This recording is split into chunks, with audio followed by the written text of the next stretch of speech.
Blog Talk Radio. Here at ACO Radio, American Communications Online, or any affiliated stations or websites are not responsible for what guest hosts or call-ins may say. All programming is intended for informational and entertainment purposes only. Hello, universes. We know we're on a certain wavelength with everybody out there, so hope that this is finding you in a wonderful position and that everybody is doing well, happy, and has love in their heart today and unconditional love to everybody. We are gathered today to support ourselves and each other in this celebration of Easter Spirit today. And that can mean a lot of things to a lot of people, but we're going to do our deal because we've got a bunch of new things to do in the day of reality. And we're going to talk about rebirth and birth and how things are going to happen because we don't even know what we're doing as far as serendipity and synchronicity today. But I will read this to you, and then I'm going to turn the floor over to Pastor Richard T. Knight of Valdosta, Georgia. So I've got Ascension Age Awakening today, Easter's first ascension for Asension Chruch Ohana with Theresa J Morris Ministries in Gulf Breeze, Florida, because I have to have the little license, so I've got that. Now, Pastor Gigi Adams will be joining us the second hour. She's already doing another show, but we share our celebration, Easter Spirit, as our spiritual science, divine cosmos, extraterrestrials, in the way that we are gathered today. So we share synchronicity and serendipity, love, faith, hope, harmony of the gathering of what we all gather for when we find support as celestials, terrestrials, and telestial beings. So we share as body, mind, spirits, as philosophers of work in carbon-based units as we share. We are sentient, intelligent beings as we transition into all levels of sharing and what we can bring to the unconditional love that is all encompassing for those who hope, exclamation point. So hope for those who have known of all our origins, ancient wisdom, and our new thought teachings with all of our Ascension Age brothers and sisters. So we can plan together to share our oral books as the, in quotes, I am, tells us what to say in each of us, exclamation point. So that is that we're hoping your inner self, and what we will talk about today is where you will learn how to channel things. We all believe we go direct to source. Some people just say the monad, others say essence, all that was in the beginning, but when we break it into words, none of them are going to be right, folks, because you just can't put it into words, even though they tell us we're welcome each day and knowing that, you know, in the beginning was the Word, and the Word was without form. And then they say, and the Word was with God. Word was God. So it's like saying all the things we can't really understand and explain, because I've sat with many, many, many spiritual people, as Pastor Richard will probably say too. So we're surviving. We're here. Now we're also supposed to thrive. And I don't know if a lot of you understand the dimensions we talk about. The old guys that are still hanging around as baby boomers that were here in the 60s to the 80s and helped write up, you know, channeling work and the Law of One and the Ascension Guide and all those, but I was around back when we didn't have any Ascension Guide books and helped do all that. We were all helping each other and motivating each other in various groups, and I got the gold pyramid feeling that it was a lot more than what we were celebrating at the Universal group, which was very open-minded. But we're a cyberspace culture community, and we've been doing radio on Sundays since 2012, so this isn't a new thing for us. We came out with the old 12-21-12 group. So Richard knows what I mean. Some of y'all, if y'all knew about all the ancient writings, and what I try to do is honor everybody in all world religions and the origin. And Richard and I talk about male and female because we're using those human carbon-based units. Those are the models on this particular planet. So we're called Terrans. And we're going to talk about the higher universal order today. I really do want to. So you may want to sit back and think of yourself more like an avatar. But, I don't know where this is going to go, but I know Richard's really good at what he doesn't know we're going to say yet. And my dog, Coco, no. So we'll get the next door neighbors going with their dogs. But we're going to talk about today's Sunday and the holy and whole age and new life and whole life for all those events we have all over the world. But the spiritual community of unconditional love and doing what's right is basically just our philosophy. And we're going to work all the kinks out in this Ascension Age Awakening. So until Miss Gigi comes on and adds her third part of this, I'm going to turn it over. Gosh, we got only 5 minutes off the clock, folks. So, I am Theresa J Morris, and I really appreciate all of you. I know there's a lot of loyal listeners out there in the spiritual community. And so we're going to celebrate with Pastor Richard T. Knight of Valdosta, Georgia. So, Pastor, we did a sound check earlier. I know you're here. Would you like to help usher in our first Sunday ever with you and I, and then later with Gigi? So this would be our coming together as the power of three today. Would you like to start and help us figure out where we're going in this co-creation? And I'm going to mute because all the dogs are starting to bark. Thank you, Richard. Of course. Thank you for coming and helping. Yes. Greetings, everyone, and a special blessing for this Easter Sunday. It represents many things on many levels to many different people. It has great significance in the Christian church. It has great significance in other traditions and so forth.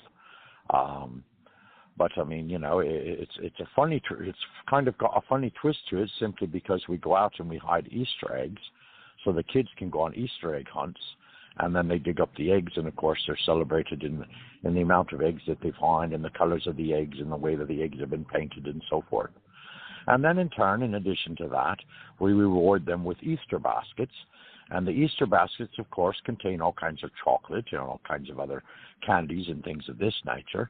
So it's kind of like you're rewarding them for having successfully found a bunch of Easter eggs that you purposefully hid, of course. And then in turn, you give them this grandiose basket, and it's all colorful and everything else.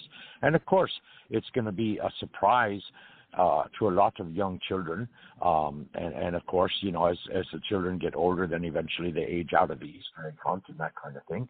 But it's still a day of family gatherings and a celebration of life in and of itself. You can put an overtone to it that it represents rebirth, because that's what an egg does.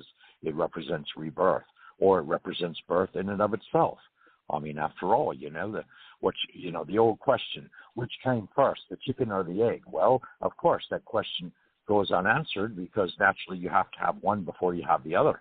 So anyway, from a spiritual aspect, of course, rebirth or reawakening, or you could even say a baptismal by fire or a baptism in water, which, of course, a baptismal by fire means it cleanses the spirit of all that is not serving the higher purpose of that given individual spirit, which in this case, of course, we're relating to as carbon-based units or mankind or human beings, okay? So naturally, a purification by fire would eliminate any kind of negativity or any kind of emotional baggage that you may have been carrying around before such an initiatory step was taken. And of course, in many different traditions, especially Christianity, there is the baptism of water. And of course, water represents peace. It represents fluidity. It represents well-being. It represents calm. It represents acceptance. And it also is in itself also a manner of purifying our emotional selves. So we come to a juncture of peace within ourselves when we become baptized, because we are recognizing that Christ, one of many, many prophets down through history, naturally represents a rebirth by claiming to join Christ in spirit, okay? Accept Christ as the spiritual being that leads you on a spiritual path. And, of course, like I said, there are many traditions around the world. I'm not going to get into all of them. I'm going to use Christ as an example because naturally his life was an example of resurrection and an example of rebirth, as well as transiting from a human form to a God-realized form, or what you would become completely awakened to the extent that your spiritual self is now in control of your physical self, so that you are more spirit in form than you are human in form. I hope that makes sense. But anyway, so if we recognize that this awakening and this rebirth and this consecration of ourselves spiritually, then in turn, of course, we look at the world outwardly very differently, because you're now, again, putting spirit before matter. And when you put spirit before matter, of course, that's a great awakening. That's an ascension process, in a manner of speaking. And as a result, you become more and more spiritually aware, and your spiritual presence actually begins to take the foremost of your consciousness. And, of course, now there are many traditions to reach this state of being, meditation being the foremost one that is most widely spread and most widely known, per se. It is merely a quieting of the mind so that in turn you can listen to your higher self or your spirit self, and therefore the inner voice begins to speak to you. Now, of course, we can say that this inner voice could be the voice of Christ. It can be the voice of your guardian angel. It can be the voice of your higher self. It can be even the voice of God. So some have claimed that they actually hear the voice of God. Now, I'm not sitting in judgment. Instead, I am approaching all things and all beings from a point of unconditional love, a full acceptance without judgment of any kind, shape, or form, without any kind of bias, okay? And this is done in harmony with love itself, because love rather accepts another person or tradition or situation of any kind as being present and becoming aware of that presence on all different levels, okay? I mean, you know, when you fall in love with someone, of course, that's the most mysterious gift that we're granted, because love is unconditional, and in reality, love is very mysterious, because it comes into our hearts and it blossoms, and we create relationships with one another, and then in turn those relationships succeed for a long period of time or a short period of time, whatever the manifestation happens to lead you to be, okay? And sometimes you have relationships where, in fact, you outgrow each other, and this kind of thing. And that's just a terminology, you know, that one spirit is ascending faster than the other. Now, all people, of course, are created equal, and all people, there are no higher and no lower people per se, okay? Because simply, all teachers have been students once, and all students will be teachers. And it's very, very true. When you think about it, we teach each other and we help each other in minute ways, oftentimes so much so that we do such naturally without even thinking about it. Well, love unconditionally can be the same way. It manifests itself in a pure form, and it reaches out unto all of creation and says, I welcome in all of creation, all of life, because I am a part of that life. And as a part of that life, I do not judge, because I have no need to judge. Rather, I am experiencing life in all of its manifest gifts around me, through me, in me, and by me. And therefore, you know, you can get into higher states of consciousness, of course, is the I am presence, which the I am presence represents more or less your higher self or your God self, or the part of you that is inspiring you to become more divine in the manner in which you interact with others. So if you interact with others from a state of being of unconditional love, then basically what you automatically want to do is to help others. You want to help them in any way, shape, or form that you can, and basically you basically create for yourself a life of service, okay? Whether you're a doctor, whether you're a lawyer, whether you're a counselor, whether you're a teacher, whether you're a mathematician or a scientist or a holy man or a pastor like myself, or, you know, a religious scholar or a theologian or any science of any kind and any domination of any kind. regardless of what the tradition happens to be. Now, of course, we recognize that in our world at this point in time, Christianity has a dominant space in our belief system and also in our consciousness. Because, yes, we know for a fact that Christ came down and that, you know, he was a man, all right? Now, I hope I'm not offending anybody, but I am Eastern Orthodox by tradition, so therefore I recognize that Christ came down to experience life as man. And he was born unto the Virgin Mary, which, of course, made his birth exceptional in the fact being that there was no intercourse or no intercession between two persons. Rather, it was the Holy Spirit that descended upon Mary that in turn gave her the birth of Christ. So you could say that was the hand of God that created the birth of Christ itself. Well, of course, he was still born as a man, even though he was godly inspired, or rather you could say the divine spark of God dwelt within him. And of course, he matured as a man, and he taught priests and preachers and everybody else, and he reasoned with them and said, look, you know, you have to understand that there is more to what you're teaching than what you have been teaching up until this point. And so he came and he fulfilled all the prophecies and he fulfilled all of the different things. And he said to them, you know, look, you know, you have to understand that there is a better way. You should not be biased. You should not be treating people differently. And of course, this is something we all strive towards, because naturally, if you can manage not to treat anyone differently, or in fact treat them as you would treat yourself, and love them as you would love yourself, then that, of course, is the golden rule of the principal teachings of Christ. And yes, he was a prophet. He was a savior, in a manner of speaking, in the fact that he came to deliver a message that you were to awaken, okay? You were to allow him into your heart so that in turn you as a spiritual person and a spiritual being would recognize that God dwells within you, okay? And I'm like I said, I hope I'm not offending anybody, because that's not my intention.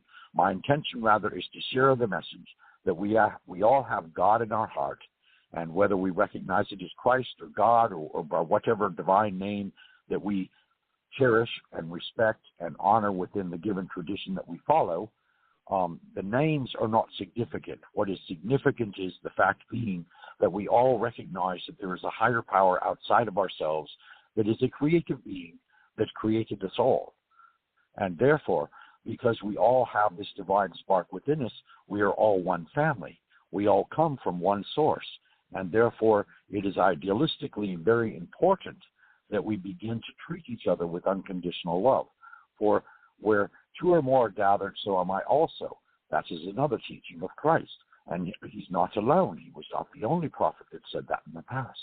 But the fact of the matter is this, all right? It says that, you know, where there are two or more children of God, which is what I would call the race of mankind, we are all children of God, where there are two or more gathered, so am I also. In other words, it is like in the combination of two or more persons, their spiritualness rises to the top, because the spiritual presence shared by two or more persons becomes more significant than one person alone. And therefore, the Spirit of God can reach even easily unto two or more people than it does in presence, conscious-wise, unto one given individual. Simply because, again, you know, if you channel the Holy Spirit, or you suddenly become inspired to channel any of the old masters or the ascended masters or Christ himself or the Mother Mary or any of the saints or any of these beholden special people in regards to them having become God actualized at one point in time in their life, then in turn, of course, you are setting yourself upon the similar path. And this is something I don't think that most people recognize. You see, when you claim that Christ has awakened you, that in turn you are reaching up and out towards Christ consciousness, you are asking God to help you to leave behind your human consciousness and move forward into the Spirit of Christ. And that is a spirit that has no bias, has no judgment, and provides unto all unconditional love. And that is the celebration of Easter. We are rebirthing ourselves. We are finding within us that which is sacred and we are expressing that sacredness by joy, happiness, and full acceptance outwardly unto all of our families, unto all of our friends, and, whether we go to church or not, and we celebrate Mass and all of that kind of thing. Again, there is a sharing that is going on in acknowledgement of one spirit dwelling within us all. And that unconditional love just radiates, and it grows, and it becomes stronger and stronger. And there is joy and happiness and contentment that is felt throughout the entirety of the body of the church. And, of course, the church itself is mankind. It's never been a building. It's always been the heart and spirit of mankind. And that's just the way it's always been. So on this special day, we are recognizing that rebirth is possible, that we ourselves can awaken within us all that we are truly and become our more authentic self, which is to recognize that we are spiritual beings having a human experience and not human beings chasing after a spiritual experience. And, of course, from day one, this has been the metaphysical movement since back in the 1940s, okay? And there have been mediums, and there have been channels, and there have been all kinds of special gifted people. And all of these special gifted people are examples of what you yourself can become, because all you have to do in order to introduce these gifts to yourself and into your own life is accept them and give yourself permission to express them. It's that simple. You see, the truth is never confounded. It is never duplicitous. It is never hidden in any way. It is actually before us and can readily be recognized as a very simple foundation of truth itself. And truth, of course, strides out to all of us. We all gather in enjoyment. We all gather in communion. We all gather in sociality as one body of people, okay? Whether you be gathering in a church, whether you be gathering amongst your family, whether you just be gathering amongst friends, okay? This is a day where you are actually celebrating life itself, a zest for life, a happiness, a continuum of you as a spiritual being reaching out to other spiritual beings and in turn sharing joy and happiness and contentment. And that is prolifically what has gone on in celebration of this specific day. So we are talking about awakening. We are talking about rebirthing from the aspect being of having gone through the initiatory process of having been baptized, whether, in water or whether in fire or whether in earth or whether in air, because, yes, all of the elements can be utilized as a method for purification, okay? And each of these purifications then in turn focus one's attention not so much upon the body, but rather upon the spirit that dwells within the body. And it's the spirit that is foremost, and it is the spirit that is utmost. And so today we rejoice as spiritual beings, human incarnations of spirits upon the planet Earth. And we come forth and we rejoice and we celebrate and we hold social events and we hold all kinds of community events and we hold most stringently and most importantly family events. It is a day where you can overlook all the shortcomings or all the bickering or all the naughty or nasty feelings that you've had amongst family members and reach out in forgiveness with a heart full of acceptance and a heart full of unconditional love. And that's why we gather to this particular day, so that in turn we can express in joy and in life itself a celebration that we are alive, a celebration that we are spiritual entities having a human body, and these human bodies with our human consciousness in turn enjoy being social with all our relatives, with all our friends, with all our church members, whatever the occasion may be. It is all gracious because we exist upon the grace of God, you could say. As they say, tomorrow is never promised. So the more joy and happiness and unconditional love you share today, the better the day becomes. So if you are granted tomorrow and you do the same, you become kind of like on a journey, on a train trip in a manner of speaking. And the destination, of course, is the wholeness and the sanctity of God themselves, okay? So, we each travel our own paths. We are each upon our own journeys. No one is right. No one is wrong. They are all where they are supposed to be at the right given moment. No one goes home early, okay? God calls us home to their house, when in fact we have served the purpose that we came down here to acquire, whether it be to learn lessons, or whether it be to resolve a specific situation, or whether it be to bring closure to a specific given individual from the past, in a past life. Yes, I do believe in reincarnation. I believe in all kinds of different spiritual epitomes, per se, or stages of being, you could say, in another way of or manner of looking at it. And these are all based upon unconditional love, because the fire that burns within my heart is unconditional love. And I have joined that fire from my human heart to my higher heart, wherein dwells the Spirit of God, and wherein dwells the Spirit of Christ, and wherein dwells the Spirit of Buddha, and wherein dwells all of the ascended masters, and all of those who are teachers upon the path that lead us in their light through their wisdom, so that we in turn may gain better insight into our own lives and learn how to perfect our lives to the extent that we can become unbiased and non-judgmental and reach out unto each other in unconditional love. And so, this is where we're at. This is the now. The now moment is what is most important. Why? Because the past is the past. You can't undo the past. There is no makeovers of the past. The past has gone behind us, okay? It has in turn become a foundation of our experience, and it has provided us an outlook of how we interact with others in the present, okay? Then you combine the past and the present, and you acquire the future. But if you're always focused on the past, or you're always focused on the future, you never actually live in the now. And so you're actually releasing unto the universe, or unto creation itself, the reins of the now.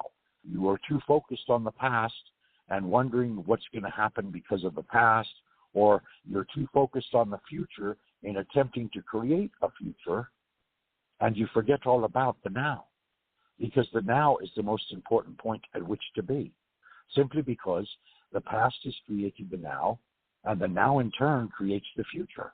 So if you don't know what your now is, how can you in turn create the future for tomorrow? And again, I remind you that tomorrow is never ever guaranteed. However, you also have to keep in mind that as divine beings, we have the cognizant consciousness to reach out and create anything that we so wish at any given moment. So, I think that is a good heading. I think that's a good discussion point. And again, I reach out unto all of you in unconditional love, because it's the sharing of love. That is the focus of today, the sharing of love, the sharing of joy, the sharing of happiness as we come together as one family of man. Yes, we may be in pockets, okay? We may be in church pockets. We may be in family pockets. We may be in pockets of friendship.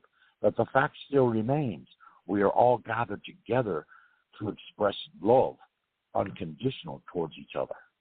Yes, my daughter calls it Reset Day on every Sunday for her before she passed, and she knew she was dying and told me, sitting here right where I'm sitting now on my couch in my living room, that her life force, she could feel it just slipping away from her. So, and Gigi is in her memory that she called Sundays Reset Day. So it didn't matter what she'd gone through all week. She looked forward and went to church really regularly, even painted the church inside the building, not the people. But she knew that the people were, all of you listening, you're part of our church, so thank you.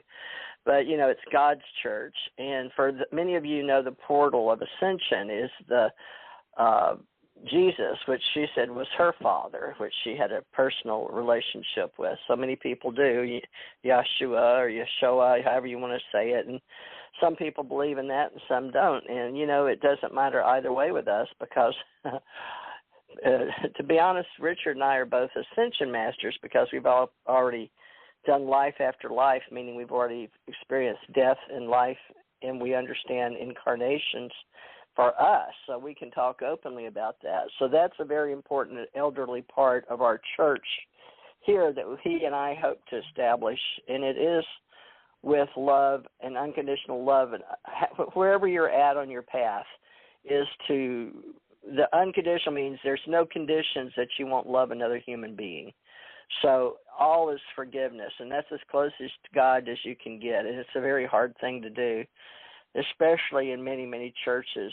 And I tell you a little story that you may have seen before or heard about this gentleman that was going to teach at one of the Southern Baptist Convention churches, and it was recent, like in a big city like New York, Houston, Chicago, L.A., so I'm not going to try to limit it to so you can figure out who it is, but it's a good story because it's true. And it was, since the last, we'll say in the last 5 years or so, but give or take COVID-19. But everyone could go to church, so we'll say this incident was before COVID-19, but it was one of those big ones that people were accustomed going to. If you can picture the biggest church in your city, the biggest Southern Baptist church or the biggest Catholic church or just a big place with a lot of people.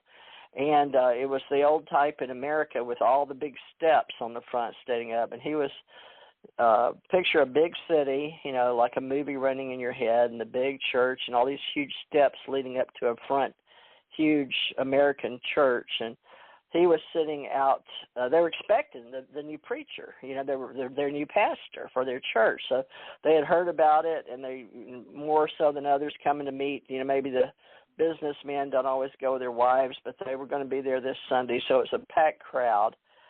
And anyway, he wanted to find out what his flock of, being a new pastor coming to one that this is the type, Richard and I are non-paid clergy, but this is the type that they're so huge they can afford to pay somebody for their time and come in and be, what we would expect a regular job because they have a huge following that can afford paid clergy. So he was sitting out on the steps, but nobody knew who he was because they didn't know. I guess they didn't have pictures, but he had a scruffy beard and hair and hat and old coat, and it was not fall, it wasn't winter, but it was cool. So I will say fall, not summer, not snow ground winter. So he had sitting out there and looked as much like a bum as you can, or a street person that we would figure a man scruffy and old clothes, and he was begging for money here and there, just holding his hand and out and asking, if you got a little change, and all these people for that big day, all were running, or stepping or meeting each other or going right by him, and he'd, this and that and the other, and only one out of about 300 to 500, if not 1,500, with him up in the top. Well, we see Joel Osteen type things. It wasn't Joel Osteen, by the way.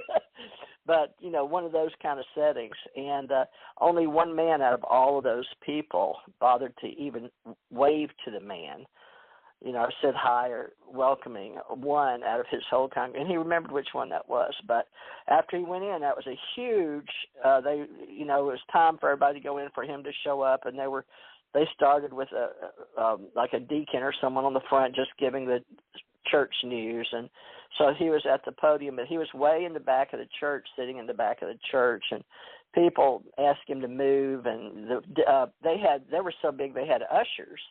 So when he walked in, he was walking up to the front, and the ushers made him go back and sit in the back row, like where you leave out. They didn't throw him out.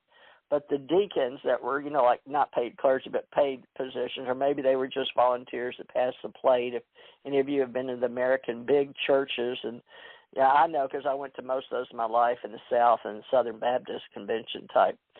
But so he's sitting at the back now, right? So he's listening to the man talk, and people have seen him, and ooh, and when he walked by, going back to the deacons watching him, if he waited till they were pretty much full waiting for him to come in, so it made a big spectacle of him trying to get all the way to the front, and the deacons halfway stopping him, and he tried to sit on a pew, and the people were like, oh, and they made him get up and move to the back. So, he got a pretty good figure of how they treated people there, right? This is the new church. So by the time everybody's quiet and the man's giving the Sunday news of in front, this, that, and the other, what's going on, these new news and all that. And they start, and he said, so now we're going to introduce, whatever his name, Pastor Fitzgerald, we'll say.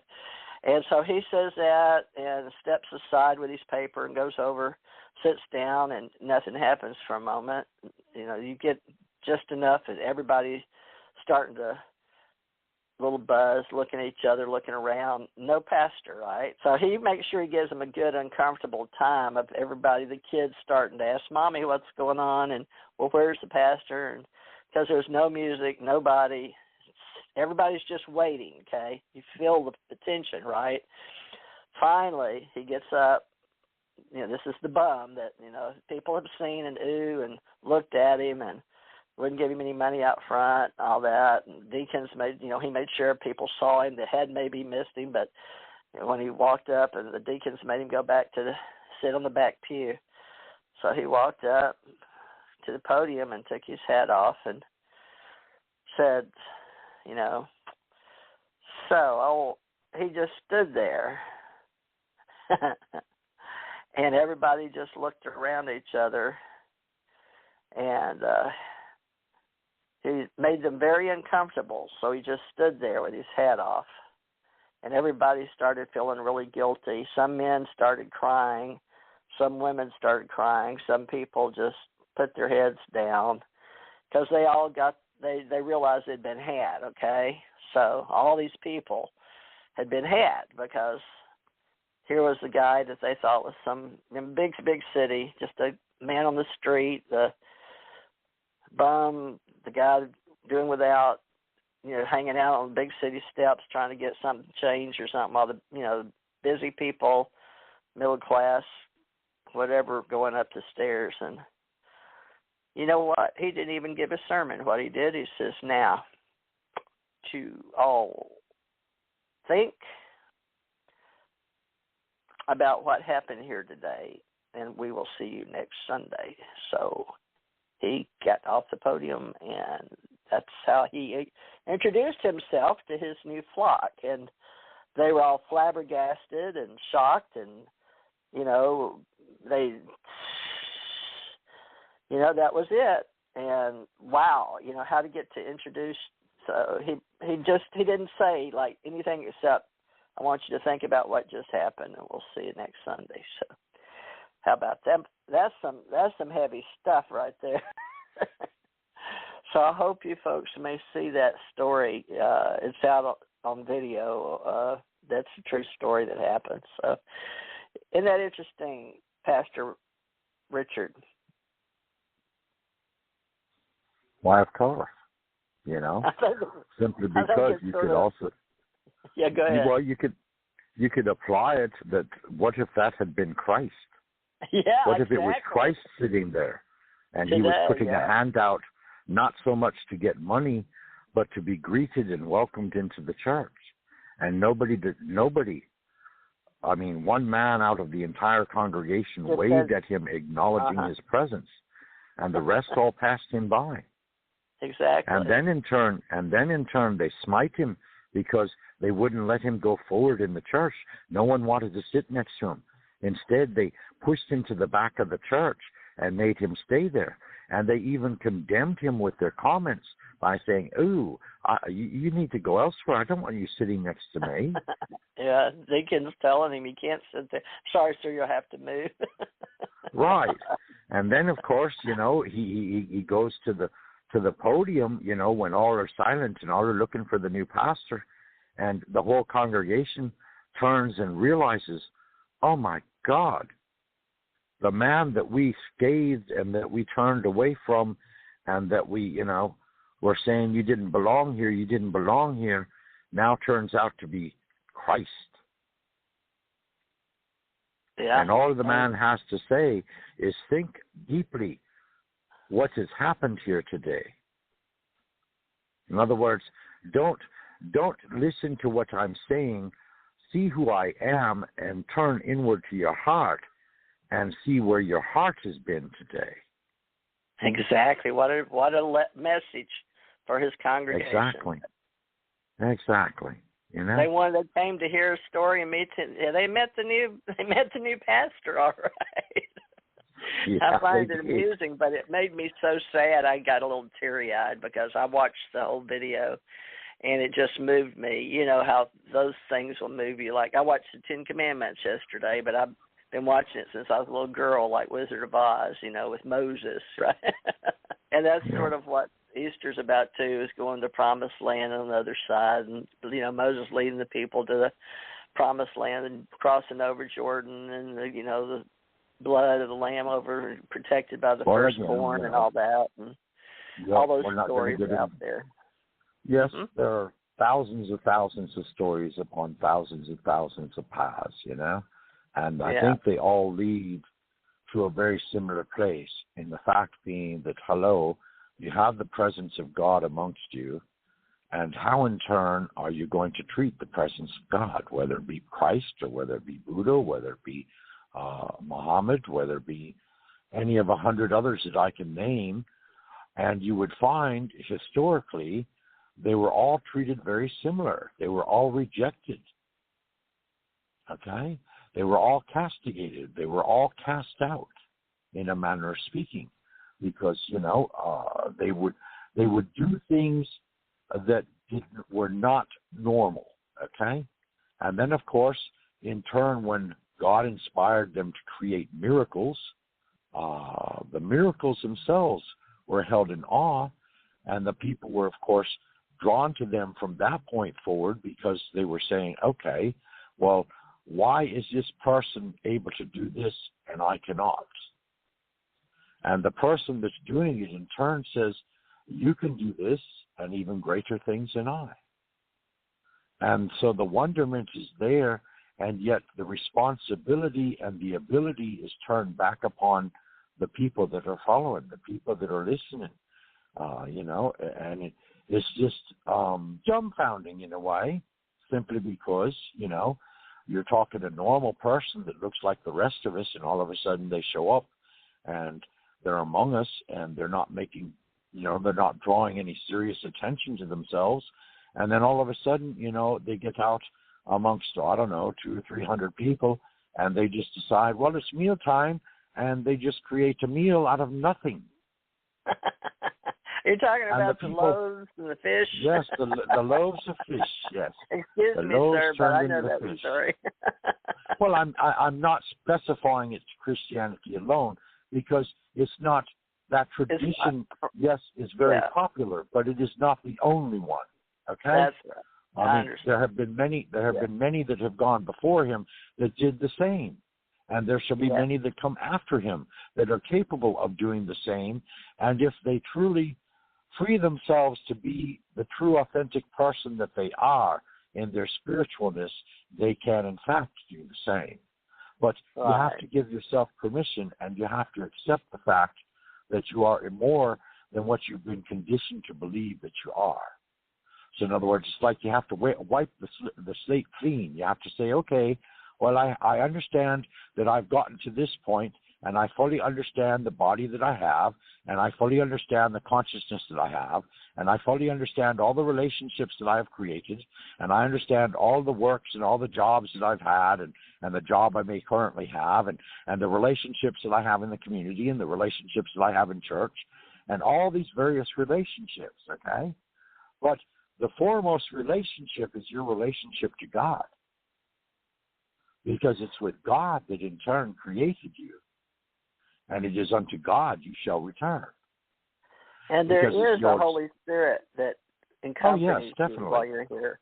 It's not just your energy, folks, your light flick of the Bic, so to speak, in today's terms with kids, but, not just your electrical system and your heart and your nervous system, and your body and your mind and your consciousness is not your mind. It's, we can keep going and going forever, but the Holy Spirit that comes is a rebirth, and today is one of those too, where a heavenly dove can come down and light on you, so to speak. We use doves for the soul or spirit as, I guess you would say, it's symbolic.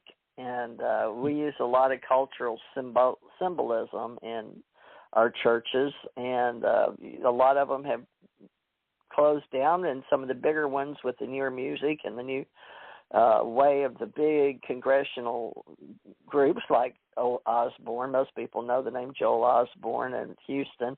That's a big arena or civic, or I think I used to go there when they had ice hockey or something in that building. But, it's been years and years ago. But, we may want to talk about the changes that occur, because not only are we going to talk about hope and what you feel on the inside, but how we help each other. And the reason we even do this show and show up is because there's a lot of people out there that need the companionship of what we offer.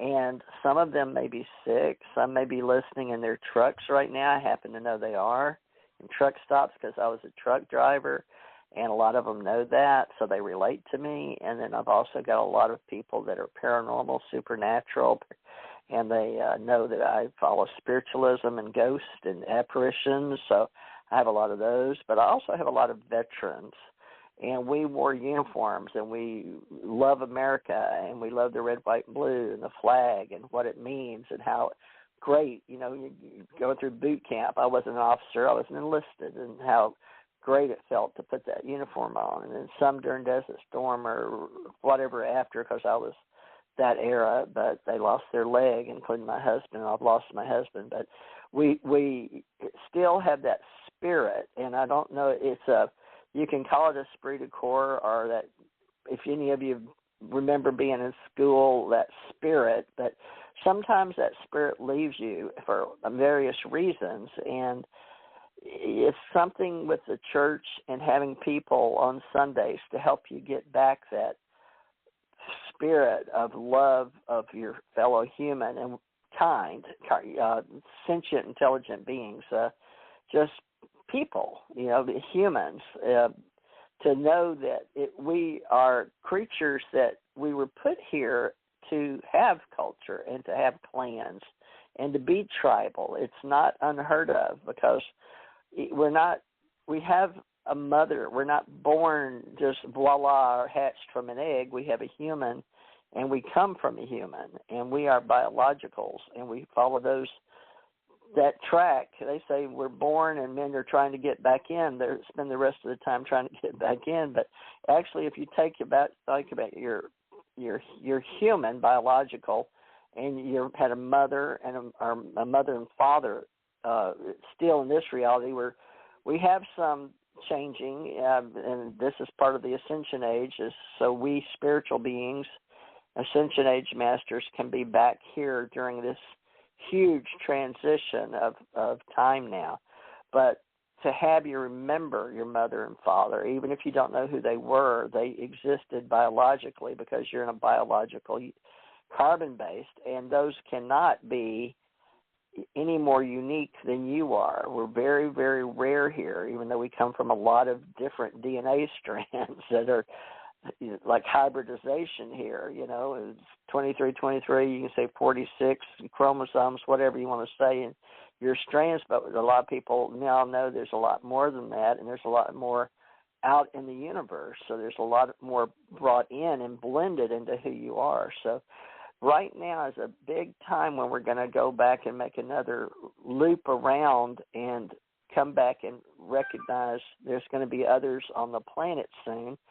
And we've been working on the last 25 to 40 years where we're making pieces of beings, and we'll just know that we're going to have our artificial intelligence, okay? And Richard and I are already cyborgs with titanium, or we've been refitted together, if you want to say that.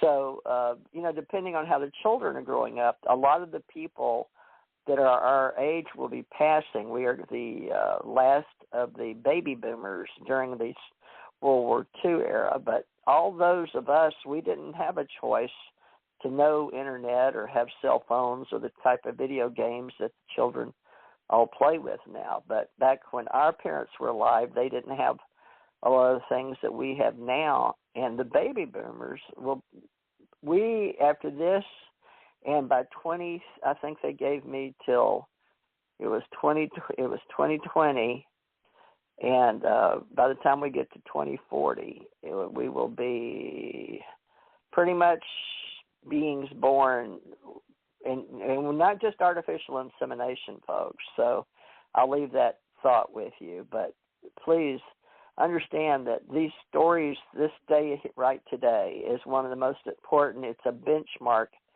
in our humanity, because all those that we came from, our parents and their parents, which made them our grandparents, and then their parents would be our great-grandparents.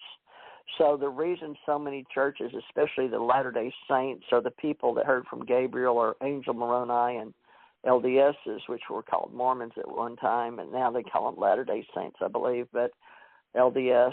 And they have their own reality, too, with their records, but they all will understand the genealogy, because they're huge temples and their genealogy, they're very big on your biologicals that go back, and there's a reason for that. And many of mine were Mormons, in my DNA and in my bloodstream, and mother and father side both, and many different types. And many of you are just like that. You're not just one thing in biological. So all of us are blended together. And so races on this planet now, they can't prove or disprove, but I've just gone through a lot of education watching my daughter die at 46. She was beautiful, thin, long black hair, brunette, blue eyes, the most beautiful extraterrestrial blue eyes you could ever see.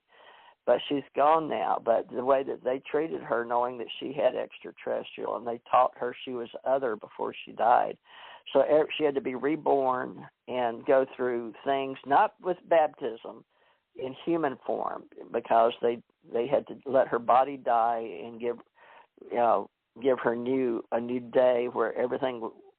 It's very hard to explain. So it's a part of cancer and how they rebirth you. And so she didn't make it. She went through several trials at the end. But the point is that we, in this time on the planet, is very, very important. And she gave her life up, saying that our people, our biological carbon-based units wouldn't have to suffer from cancer, because we already know the cure. But you can say it's a hope or a thought, that it's an idea, but there are so many, many people that know, but we couldn't get her cured. And we weren't wealthy at all. We were very low middle class. We were always that way. I was fortunate to see how other people lived and to be on those paths on my spiritual journey in this reality and death and dying. But I've been around a lot of death and dying these last 20 years, and especially you shouldn't have to live through seeing your child die. It was hard enough my parents dying. So please remember, we are those that do want to have family, no matter how much we argue or fight or think about things or people going on a different spiritual path.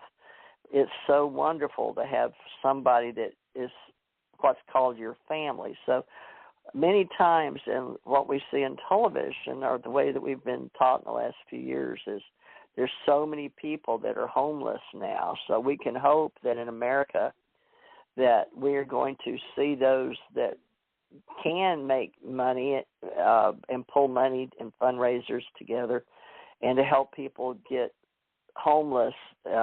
Yes, some of them may have addictions for the wounds they have on the inside, but we need to come together in the entire world and pull all this and help those that are less fortunate out there. And unfortunately, through the years of being in America with the way that we are, and things were going so fast, we left a lot of people behind on the street, and they don't have a place, especially in the big cities in Oregon and Washington and California and Houston and big cities. Yes, they have a lot more people, but they also have a lot more homeless, and Reno and so many cities. So let's hope that as we have this time starting today, and we still have at least 20 years to see children being born biologically to humans, even though a lot of them are already programmed not to have more than one, if any, and is the fact that there's going to be a different being on the planet. And it's going to be a time when you may live through it 20 years from now, that you have a different situation of living with people that I may call extraterrestrials now, and Richard and I will be talking about many levels of beings in extraterrestrials. I've met more than carbon-based. I've met other types. I've met some that when I had fortunate enough to be escalated into another, it's in this dimension, but a lot of people don't know it, so I best not talk about those yet. But, we're all, it's supposed to be right now in the fifth dimension with Mother Earth, so I can let Richard talk more of that. But we talk about things, and we will help you understand, even at our age, but we come back with all these, having lived through these things over and over and over again, and watching the same folding of Mother Earth over herself at the plates where you see the molten lava and the plates where they fold under, and then we lose a lot of the cities and a lot of the old ancient scriptures and many things that were just gone. So we're very glad to have what we have left in Qumran and the Dead Sea Scrolls, right? So, in all the, and all of the things that in the museums that have been obviously, we preserved some, but a lot was taken out in the old country in Iraq and Iran. Well, Richard, are you there, Richard? I think she's calling me. Can you hear me? Yes, I'm here. Okay, you talk for a minute. I've got to catch, I think this is her calling from Georgia. If it's 760, it probably is. Okay. She may not know how to get on, but where'd she go? Well, she knows all she got to do is dial in. Anyways. Well, I missed her call. It's the Georgia number that was calling me. That's probably her. Okay, well, you go ahead and I'll try to catch her. So let's see, how do I put me? You speak to them about who we are now. You know what I'm talking about in the future, right, with AI and biological, but what are we calling them? We're biologicals. I've forgotten what we're calling them. Anyway, biological, I don't know. You could say selected biologicals, because that's what they're going to be. We're going to program them basically and be able to come into a center and say, okay, I want my child to have this color hair and this color eyes, and I want them to be this tall, and I want them to have this kind of body structure and this kind of body mass, because we're getting to a point where we basically can almost, and I don't want to sound heretical on this, but we can almost become basically godlike in the fact being that we have more say-so in what it is we are creating. And, when you can sit here and determine what the child's going to be before the child even has a choice in becoming or is made in becoming, I guess you would say that that's selected humanity, or that's preconditioned humanity, or parents in the future are going to have all kinds of abilities as far as choice goes in regards to what kind of children they will actually have, and choices that, are godlike in a matter of speaking, because you're playing a role in creation that we never used to play. You know what I'm saying? When people were born and children were born, they came out the womb, and then in turn, whatever you got, you got. Whether they took after their mom more or their dad more, or whether they took after, an aunt or an uncle, or maybe their grandparents, any of their ancestors, they may have taken after them more than they did their parents. But the fact remains that the DNA combination between their mom and their dad is what physically created them. Well, now we're going to be saying, okay, well, we're going to take a specimen of DNA from this person, and they in turn will create a child for you. And the child in turn may be created in a test tube, or maybe created in some kind of format that in turn, is artificial, from the aspect being that they are not naturally created as the way God intended. So, Richard? yes. Can you hear me? Okay, yes. she's here with us now, but the number, Pastor Gigi is here on my phone, but I need to give her the call-in number. It was 347, Gigi, 945 7207. Is that what you tried? That's what I'm on. I can hear Richard talking, and I tried your number first because I thought that was the number to the radio show, and I had to look it up, so I put it in my phone. Oh, no, I just called you back right now. So do right. you have 347? But when I click you off, it'll hang you up. So it's fine. To him on my phone. It's fine. I'm already connected to the show. I already dialed in. Richard. Yes, I hear you plainly, or at least I did. All right, TJ, what's going on? Hello? Anyway, as I was saying, when man becomes egocentric to the point that they begin to believe that they're gods, which in some minute form you could say, yes, we all contain the divine essence of God within the center and the heart of our beings. But we have never before now actually began creating beings in our own likeness, because that has always been a reserved thing for nature and God to intervene and create the child that the mother is giving birth to.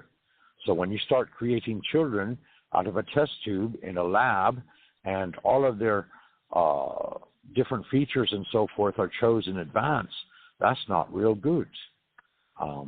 And I don't know, that's going to change how we perceive life even, in a manner of speaking. You could almost say that perhaps, you may be number 23 of brand number 14 because, you were selected with the same genomes and the same DNA that the other 22 of brand number 14 also possess. So it's going to be kind of strange. And then, of course, our artificial intelligence is going to exceed farther than it has now, and our robot-like lives will be just as human in a lot of ways as we are, in regards to they have their own consciousness, they have their own cognition, they're able to think freely, they're able to do things on their own, they're able to make decisions for themselves and all this kind of thing. So anyway, this is far astride, of course. We're talking about the future now, and we're just giving you a glimpse of where things are trending to become, okay? That's not, fortunately, where they are at the moment. Rather, where they are at the moment is we need to reach out to all of our families and all of our friends and appreciate all of our ancestors and appreciate all of those who made us to become the person that we are now, good, bad, or indifferent, because forgiveness starts with the self and then blossoms outward towards all of those that we feel have offended us in some way. And of course, getting past judgment, being without judgment at all is not easy. But I will share with you the way that I have found it to be easiest, and that is I don't judge people, I judge their actions. And the reason I judge their actions is because the actions themselves are calling forth for me either a reaction or in turn asking me to step aside and allow the action to go past me. So anyway, that's where we're at. TJ, you there? Hello? Is anyone here with me? Anyway, please forgive the background noise. I don't know if you can hear it or not, but off in the distance, someone's cleaning their house or cleaning their store, and they're using a hose and a machine. So I don't know if that's being picked up by the radio or not. I would hope not, but no. I'm trying to shelter it the best way I know how. Can you hear me, Richard? Yeah, I hear you. Is okay. Pastor Gigi with us now, or? Well, what it was is, we could hear you while I had you. I tried to explain to her. I had merged her on the phone, on my phone, and I wanted her to call back in on 347. Yeah. Okay. Well, she was saying that she had dialed directly in on 347 and that she could hear us both plainly. So no, that was on my phone. Yeah, all right. no, she called hopefully me. she'll dial back in and she'll be able to join our discussion, because our discussion's getting rather far afield now, looking into the future with programmed people and programmed births and artificial intelligence that's just as equivalent as mankind, just like Star Trek and Data, the robot that looked human and could do everything that a human could do, pretty much, and all of this kind of stuff. She's here now. So, Pastor Gigi, this is now the radio show. You called in that 347 number, and while ago I had you merged in on the call. Like you do a three-way. I had you merged in on my phone, but I realized I couldn't talk to Richard and you if you were merged on me, and I needed you in the studio. So now you're in the studio. Yeah, so now I was technical difficulties, children. Technical difficulties. Yeah, anyway. Because I've heard the show. I dialed in about maybe 20 minutes ago, the 347. Oh wow! And then I dialed TJ first, because I said, well, this is the number, and I know I had to go back and look for it in my phone. Right. And I heard you say hello, and then you were talking about somebody in the background with water hoses. I'm like, it's hello. Well, I couldn't hear you and I couldn't hear TJ, and I was hoping to God that these people that are cleaning stuff with a power hose and all is not being picked up by my phone in order to be projected into the radio, because that's certainly not my intention. And oftentimes when this does occur, I actually put my phone on mute so that the background noise cannot be overheard. But if the background noise is not being overheard, that's wonderful. Yeah. Well, how are you today, Miss Gigi? Tell us, you had another show to do, but tell us what your day's been like. And are you in Atlanta, Georgia today? Yes, first of all, hello, everyone, and he has risen, and happy Easter to those who celebrate Easter and Jesus Christ. I'm in Atlanta, and today has been a really hectic day for me. I've been working, and I'm trying to work on some productions that I'm doing, and also working with people and consulting them about their lifestyle, because I am a Christian life coach. And my day has been pretty hectic, cooking and cleaning as usual, and reading and writing as usual. So I'm kind of multitasked here, and that's all I've been doing today, just thanking God for being here another day, and being able to connect with you and Richard today, and hopefully next Sunday as well. I'm trying to make a habit of this so I can be permanent, connected to you, but my radio shows kind of clash sometimes, so I have to call in. But I will call in. It's just unfortunate that I had a lot of things going on last week. So that's about it. We appreciate you coming and helping us build this church, this Ohana group for family. And we should say, folks, that Ohana is for family. Yes, it's out of Hawaii, and some kids know about Ohana because it's on Lilo and Stitch, something like that. So, but Ascension Chruch Ohana. And Pastor Gigi, tell us what all you would like to share with Richard and me, because this is our first time to really do a nice Sunday where we can all be here. We still got about 50 minutes left, which will be a long time for folks. But you always come in, we've already done an hour, so you come in and offer new energy when you come in, I guess, due to your other church and radio show. So this is roughly an hour left. So where would you like to begin? Anything that's on your mind or would like to share with me and Richard? Or we don't know what we're doing. We're just, hoping. You do. You guys know what you're doing. It's very penetrating. I was listening to both of you. But, I can talk about the DNA, but since you've already closed that out, because there was a lot of discussion going on, over the time period of last year, 2 years ago, actually, about changing eye color, hair color, and all that kind of stuff, for children. But Rich has already covered that. So I wanted to talk about pursuing the contentment of a Christian, because it's a priceless spiritual treasure, to have a discontented spirit. And today is, of all days, is the day of, the risen Christ. And so many people don't agree with a lot of religions and everything. But for those who do believe in Christ and that he has risen again today, I'd like to say the contentment shows your humbleness when you submit to God. And this will allow you to experience God's peace in a continued spirit to help you to worship him. So, people will ask me a lot of times, what does that contentment mean? And the contentment means is that it's you're peaceful.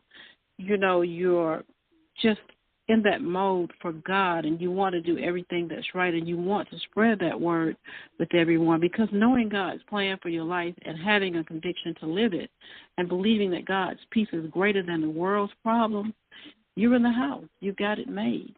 And, learning and focusing on family and trying to teach and keep those people in your family line in contentment and helping them to learn contentment and humility is one of the best things in the world for me, because that's how I was brought up.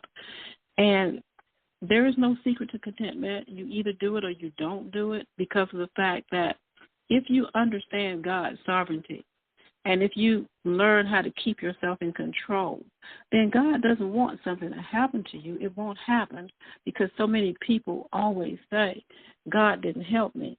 Well, he did, didn't realize it, and you didn't see it. But, having that peaceful contentment there in your heart and your spirit is most important, and believing that God is out there for you all times, 24/7.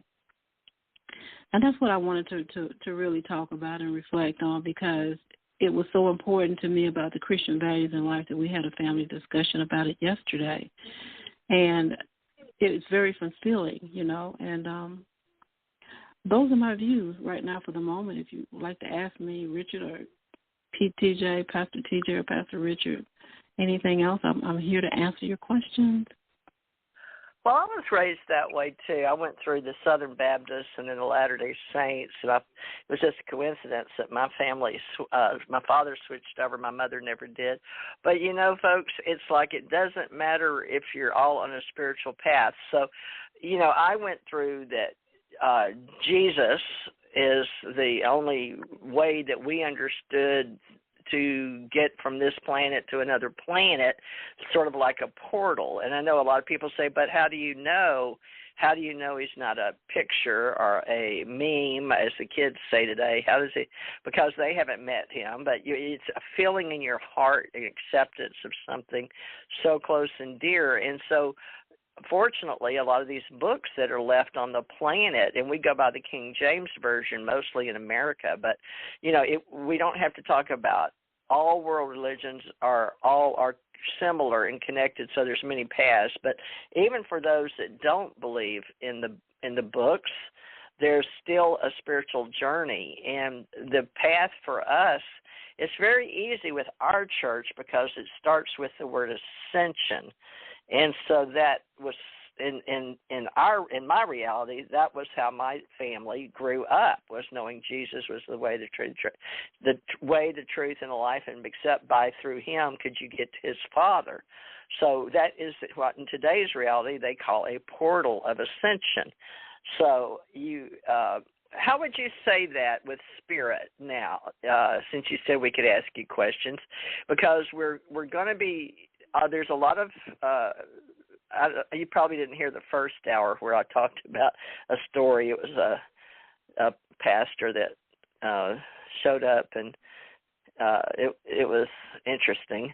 So, but how would you say, because what we teach are the lessons that we know and we experience in our heart, but we also have experienced it by the cultures that we're raised in. And maybe many people follow Muhammad and Allah, and they are taught different, but they also have the same, what we call a Brahmic faith, folks. The Brahmic faith, meaning through Abraham, was first actually the Jewish religion, Hebrew, and the Israel story that you study with Moses and the first covenant and the first Torah and the Jews. And then from there's where you got Angel Gabriel speaking, and how you had Muhammad visited, and then he didn't even read or write. They had to have that translated, or some other people wrote that for him, his verses. And I forget how many there are. I think it's, well, I won't even go into all that because you can look that up yourself. But then there was also Protestants, and there's a whole history in world religions. And there were so many pagan beliefs before that of the old gods. And so I was listening to some people, television, Miss Gigi, talking about, the old Ishtar, and that's where the Easter came from, and then hiding the eggs, and, even the tree for Christ. It was all the pagan, but they were from the old gods, So how would you say in today, because in today's life, we know there are many extraterrestrials and many mansions, as my Father in heaven is the way that many people say it in the stories, but we're sort of blending today the new kids on the block, so to speak, and the way they talk with the way, you and I think of extraterrestrials and angels and ascended masters. But still, many of us on today's date would like to remember, like you said, Christ, or my daughter actually got a tattoo with Yeshua written on her arm. Yeshua, yeah. But can you talk about that? The kids today, they talk much about the old scrolls and translated from Hebrew, Greek, and Latin, and Sumerian. They know about the Anunnaki. They know about Yahshua or Yeshua. So, yeah, could you speak to that?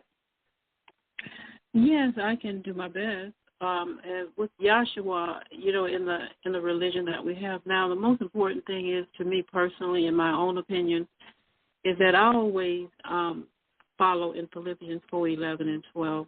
When St. Paul writes, I have learned to be content with whatever I have, which means that I'm learning everything new every day, but I'm also content with what I have in my past and in my present at this time. Learning of the Yahshua and the Anunnakis and the unknown is essential for us to grow and to live and to understand in this world, because of the fact that I know what it is to have just a little and know what it is to have plenty.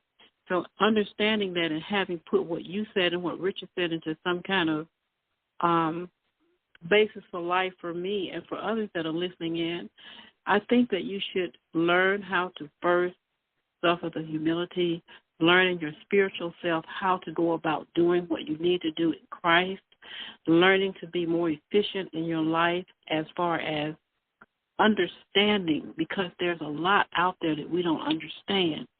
And our consumer culture, we need to learn how to have that. It's something like an advertisement pitch, maybe, to let people know what we're about and to know who we are, and to try to teach. For each one, we teach one what we feel. And if they accept it, fine. If not, we move on to the next person. But my spiritual content tells me that we need to be fed because we're hungry. And if we need to have plenty of food, spiritual food is what we need, first of all, in my opinion. And that's how I feel about it in my spiritual self, TJ. That's a beautiful thing. Can you hear me? Yes. Oh, okay. I didn't know if I lost you. I didn't put it on mute. I set it down and was listening.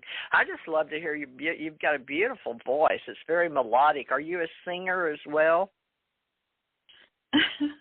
I used to be when I was growing up, but no, I just this is how I always talk. This is just me. Well, no, Richard likes it too. Richard was telling me how melodious or how smooth, and so we both are. You almost have a hypnotic voice. Did you ever hypnotize people or take people back in past life regressions? I've done that a couple of times. Well, actually, I've done it 4 times. And they tell me that they want me to do it all the time for them, but it's not good to do it all the time, because sometimes you can bring up things the person is not ready for to accept.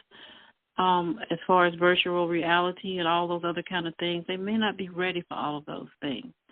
So I try to read, use my cards to read to the best of my ability, and to try to teach them how to learn how to take care of themselves and assert themselves in the contentment that they need to be in for that spiritual reality to take place. Richard and I used to talk often about ascension, and we still do. And I listen to him because, he's so knowledgeable about a lot of things, and I just consider myself as a student when I'm listening to him. But as far as anything else is concerned, TJ, I read this book called The Virtue and the Vice by Robin Myers. It's very interesting because it brings about some sort of peacefulness and easy feeling in the way that you can rationalize yourself into the spirit world, into the real world, and know how to just focus. And if you know how to focus, then you'll be able to better, operate yourself in life because of the many things that are going on right now. So I try to teach people gratitude, joy, loving yourself, and getting away with jealousy. Don't compare things to yourself as you do to other people because of the fact that it can cause a lot of confusion. I know I've been here many times, many times, and all the times that I've been back, I still have the same message. Have that spirituality and that Christianity already embedded in you if you intend to help people. Just having that basic gratitude practice is the most important thing of all. And you don't take your possessions that you have for granted because of the fact that God gave you these spiritual gifts. And that's what I mean by possessions. You learn how to utilize them to help other people in every day because of the fact, me, myself, as being a director and a playwright and writing movies and directing people on stage and teaching people how to act, it's essential that you learn how to respect other people. Because if you don't respect other people, you'll never be able to move that Christian path along your way. You won't be able to walk down that Christian path because you blocked yourself. And that everyday prayers are very important for people, So spiritual awareness, learning the past and the present, learning how to get along with people is one of the best things in the world. Don't hate anyone. Try to understand them. And if you don't understand them, go a little bit deeper and ask them questions. Try to get into their spirit or their mental stability to see if you can help them better along the way. Because of the daily benefits of contentment, these things are most important. Well, that's very pretty, and it makes me think of if a bodhisattva do that. Oh, I've got someone. I'm sorry. Hold on. Go ahead, Richard. Can you hear me, Richard? Yes, I would agree, Gigi. I mean, the foremost thing is to acquire inner peace and inner stillness where you recognize that, you are one with God. You are one with Christ. You share in Christ's consciousness from the aspect being that you are learning every day how to love others more and more unconditionally, without judgment, without drama, without the loss of respect, without arguing, without fighting, without, all of these various things. And of course, once you have found that inner peace, fortunately, that's one thing in life that can never be taken from you. It is always theirs. It is always yours. It is no one else can lay claim to it because it's always yours. It's yours in spirit as it is yours in consciousness. And of course, I could also agree very heavily in the fact that one of the foremost issues of today is respect, because unfortunately a lot of people, younger people and even some older people, don't respect themselves anymore. And when a person loses respect of the self, they also lose all respect outwardly. So they no longer respect their fellow man. They no longer respect the possessions of their fellow man. They no longer respect the creations of their fellow man. And in turn, they no longer respect or even give sentiment or acknowledgement to what other people may believe or may not believe, or traditions they may or may not follow. And I mean, considering that mankind is all one family of man, we were all created by God, and unto God we shall all return, regardless of what paths or journeys we follow.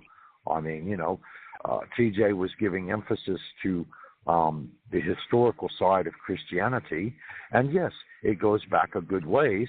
Of course, Judaism, or the Hebrew Kabbalah and the Hebrew texts and the Torah and all of the creation myths of the Hebrews, is of course the forepart that forms the forepart of the Bible itself.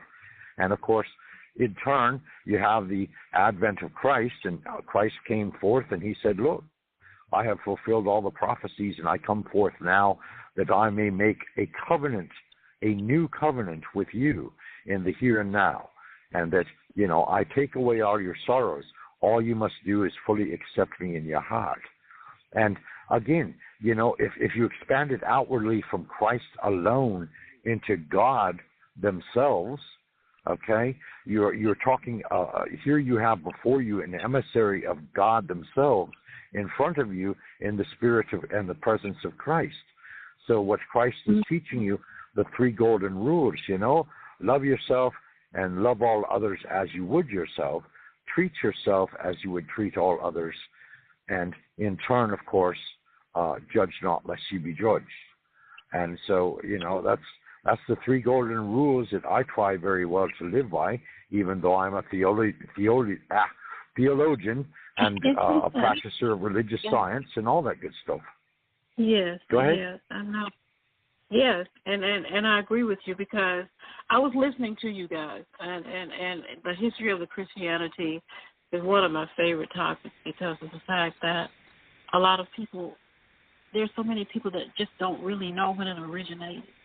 And way back in CAD 30 and 33 in Jerusalem, and in the Roman province of Judea. I believe it was the Roman province of Judea. And the followers, they believed that according to the gospel, Jesus was the Son of God. But today there's so much controversy and so many different textbooks are saying that he wasn't the Son of God, he was a fake, he was this, he was that. If you just go back into that history, people, and read that he was the Son of God, and he did die for the forgiveness of sins and was raised from the dead on this exact day. Well, he rose from the dead on Easter Day, and he was exalted by God. So, therefore, if you understand what it means for him to be risen again, he's accepting the kingdom of God. That's what he's doing.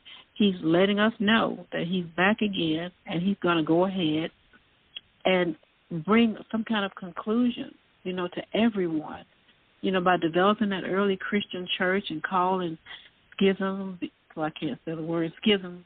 I believe that's schism. Excuse my southern accent. Schism between Judaism and Jewish Christianity. So all of those things I've been doing research on, because I knew that you were talking about and you may talk about that today. And I was just reading and going into different parts of the history of the Christian when it first originated, Christianity when it first originated, even to the Trinitarians of Christianity. So a lot of people know that it's a state of religion. And we go from there, because the state church of the Roman Empire, the Christological debates, and all those things about the human and divine nature of Jesus, it really consumed itself in the Christian churches for 2 centuries or more. So I think that reading, and as she asked me what about my spiritual beliefs, my spiritual content lies in the history, and I want to grow with it, and I want to grow even further into the future. It's just like stepping into a parallel universe. If that was possible, if I could do that right now at this minute, to go back into time and go to the historical places of the Christian religion and know, if I could just be a missionary, just to spread the activities among people. You know what I'm saying? So it's it's just a spirit thing that I have. It's a connection. It's like a magnet to me. So it interests me a lot, and I'm trying to teach the people, the young people in my family, and anyone else that will listen to me about studying before and now. Richard? Sure. I mean, I could not agree with you more. I mean, you can't appreciate the flower unless you know the roots from which the flower blossoms. And yes, there is a great steeping of history and all of the suffering that went on and all of the discrimination that went on. And yet at the same time, there are highlights of Christ's life that are often passed over. I mean, he was rebuking the Jewish elders in their synagogues and saying, no, you are not teaching right, because this is not how God feels towards mankind.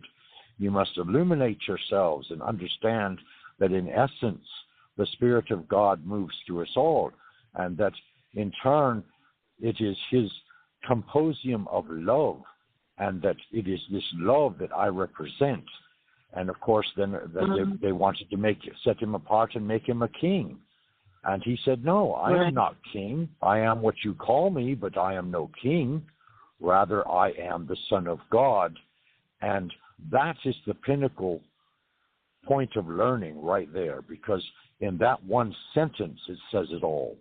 To say, that I am the Son of God, that I and my Father are one, that is saying that, I have brought down the entirety of the consciousness of God into my presence, into my heart, and into my spiritual essence, to the extent that I now appear before you as that Son made manifest. And of course, it was from that point forward he began created miracles. He rose Lazarus from the dead. He made the blind see. He made the deaf hear, and all of these kind of things. And of course, we're not really joking, but we were just testifying from the aspect being that, he had 3 loaves of bread, and from that 3 loaves of bread, he manifested thousands of fish, so that in turn he could feed the multitude. And then, of course, he raised up a cup of water, and he turned the water into wine. And significance that, of course, now is consecrated in Mass in thousands of churches all around the world.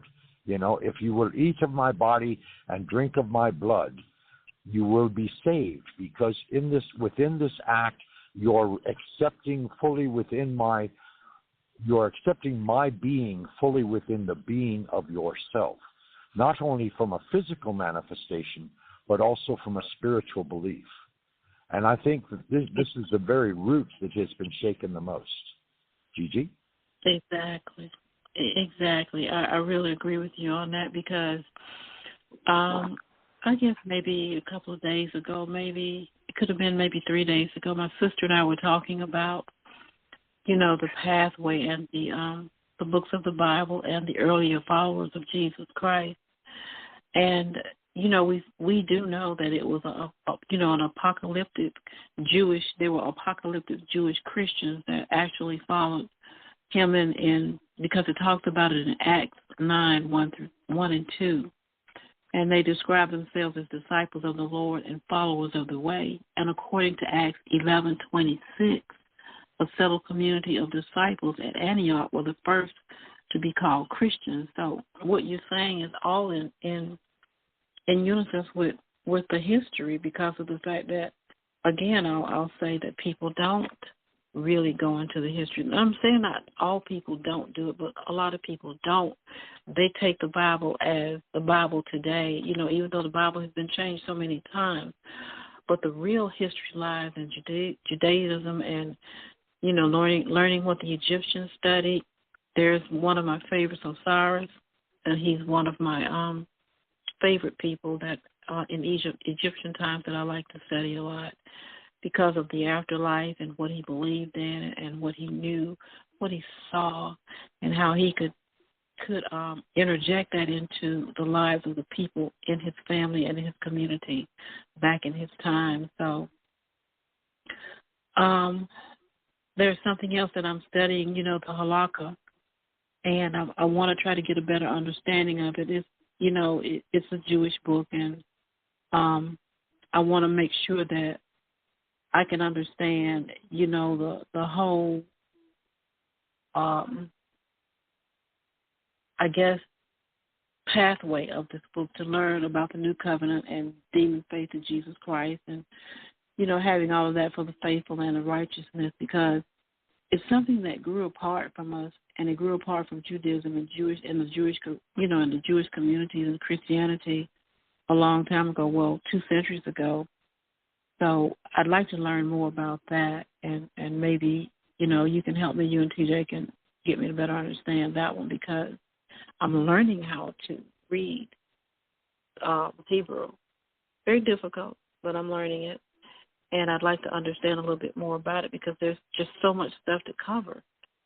Back in the day, Richard, when there were pictures and descriptions of pictures with UFOs and things of sorts in the sky, and people didn't believe all this stuff, and now it's coming true, and it was already there in biblical times. People just didn't pay attention to it, but now they're bringing sight to it.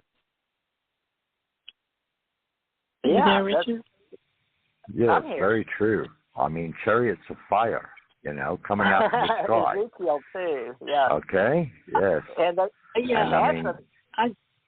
I just hope that I'm not talking in circles to you guys, because my mind works like a backwards clock sometimes. So I hope I'm making sense. You think you're bringing up Ezekiel, and NASA actually has made a patent of that wheel. So one of the NASA astronauts, he had, not astronauts, but one of the NASA scientists, wasn't real sure about what he was hearing about, and that's one of the things that, not Zachariah Sitchin, but Chariot of the Gods, what I forget, Eric Von Daniken, is that his name? Von Daniken? Yes. Von Daniken. He talks about the man from NASA, because he's been around forever. He didn't want his belief, because he was, a young boy that was studying, and he read Hebrew and was getting all of what he was reading out of the original Bible, but he was like, when he was studying Moses up on the mountain, and he was talking to God, but they had put a fence, and, he was like, what? And he was listening, and it just amazed him, So Eric Von Daniken says he doesn't want what he's found out in his journey, his spiritual path, to be a religion any more than, any other thing. But Ezekiel and the wheel, right, folks? You know what I'm talking about in the Bible, is the book of Ezekiel.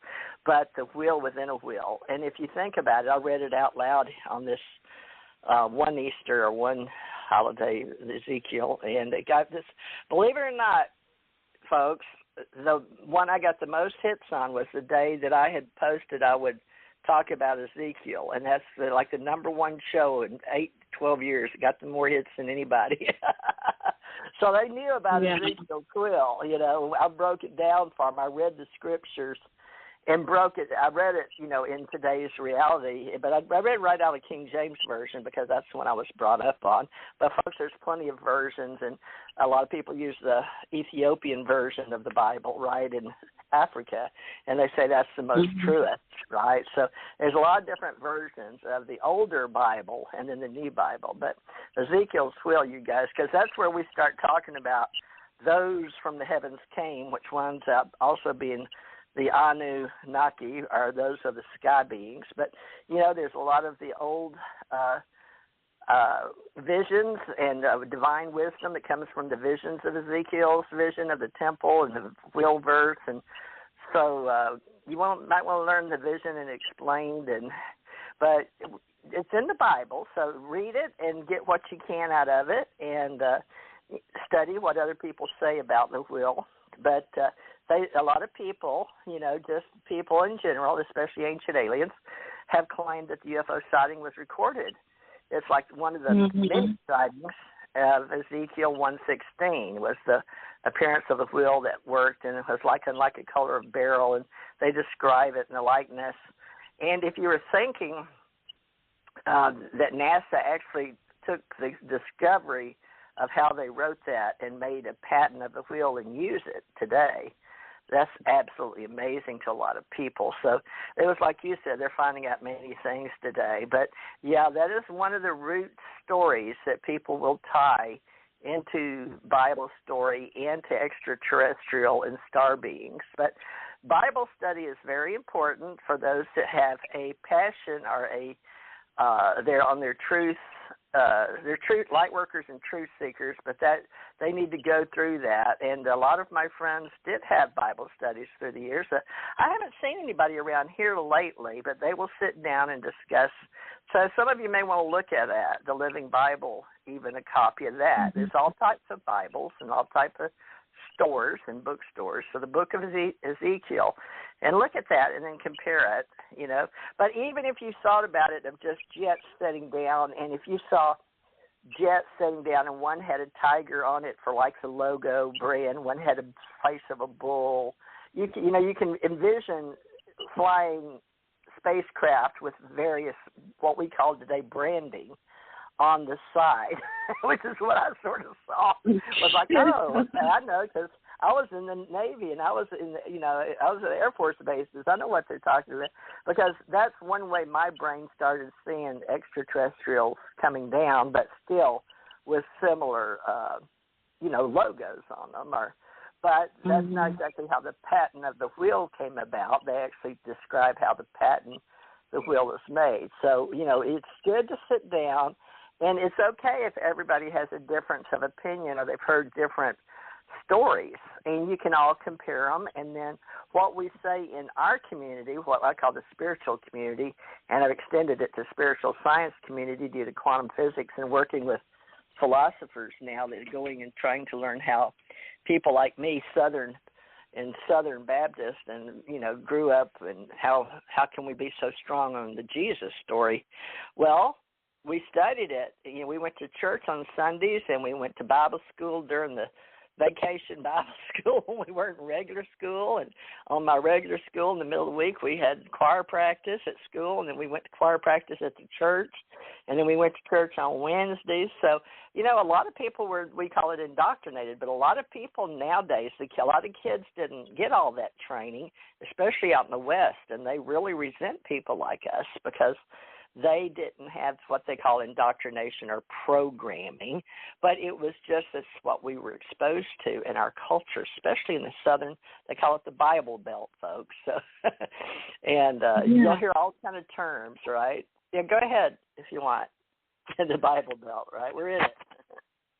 Right. I'm sorry, go ahead.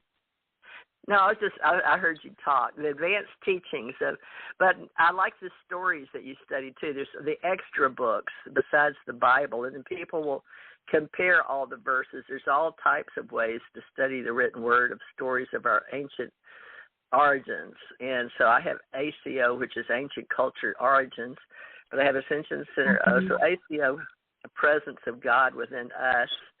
Now, the inner voice. Do we have time to talk about that, or have we already been talking about? We could add to the soul path and the ascended masters, and how to add in karma, dharma, incarnation, because Jesus was showing folks what reincarnation's all about. It's sort of like, okay, I went in here and you guys put me under, and I agreed, and it was hard, and I talked to my dad, but I still made it through. And so, like on the third day, and he had the shroud. They call it the Shroud of Turin because of where it's located over him, and his energy is like X-rays or something imposed on the shroud. So whether that's true or not, we like to believe that. So there's all types of stories on Easter and the day that Jesus rose. But see, then we say he walked the earth 40 days and 40 nights. So we had another extension for 40 days. A lot of people don't know how he walked the earth. He came back and showed Thomas, and, Thomas, doubting Thomas, put his finger in. He's like, oh, my gosh, it is him. So there's so many stories that are very uplifting. But, it may or may not resonate with you. But to me, it was just the way I was brought up, and it was like part of my life. So I've just adopted it as one of the parts of me, like a thread in me. But now I will tell you this, Pastor Gigi, that when I went here and I had died when my husband died, there was a separation, like at the navel. I saw the heart chakra in the navel. But I knew we had it because when I first met him, I was away from him for 5 years in trucks. Some we'd teach people together on the road around the United States, coast to coast. Some would team, and then we were both trainers. But right before he died, at the end of his bed, I was standing there, and I fell. And then because I knew he was going to pass. You know, he had already told me if I take him to the doctor or take him to the hospital, he would pass. And, you know, I wasn't trained in all my training in the South that people know they're going to die. So this is a much higher understanding and working with people that worked with extraterrestrials in this human form.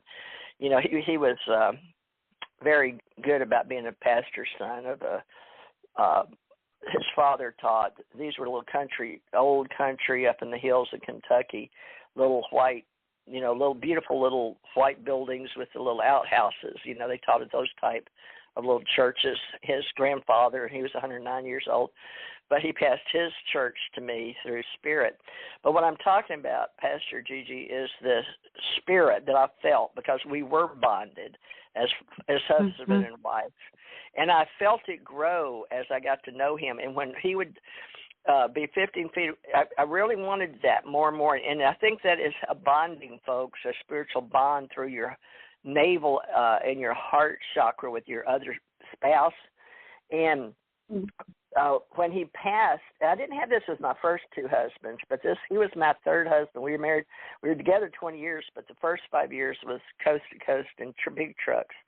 But at the night that the day that he didn't want to go, but they said they wanted to take a biopsy of his lung, which is actually what killed him because they poked a hole in his lung, and then it didn't clot right, and he died, you know. But the thing is, it was a long-suffering day and in a lot of pain, you know. But I just knew he was going to pass, so it took me a while. But I came back. But I actually died, they said, you know, when they picked me up. They said I was not in my body. They did code blue in the hospital, and I could hear it, but I was sitting on top of myself again, Pastor Gigi. My spirit, you know, the part I'm talking about with my husband, had to break apart from him. It literally made me physically die because the shock was so. I didn't want him to go, you know, and a friend of mine was with her husband, and she died the same day that he did in the hospital from that. You know, she just stayed in the room, and she passed out. No, he passed out first. No, I think she died, then he died. Anyway, one of the two. So you'll hear a lot of that, folks, that people that have been together for a long time are meant to be together, or however you bond your spirits. And we will do a lot more of that with the Ascension Chruch Ohana, because Ohana is for family and church is for us, the people, the gathering. And Ascension is teaching you about all of that and how you raise that ascension and that consciousness.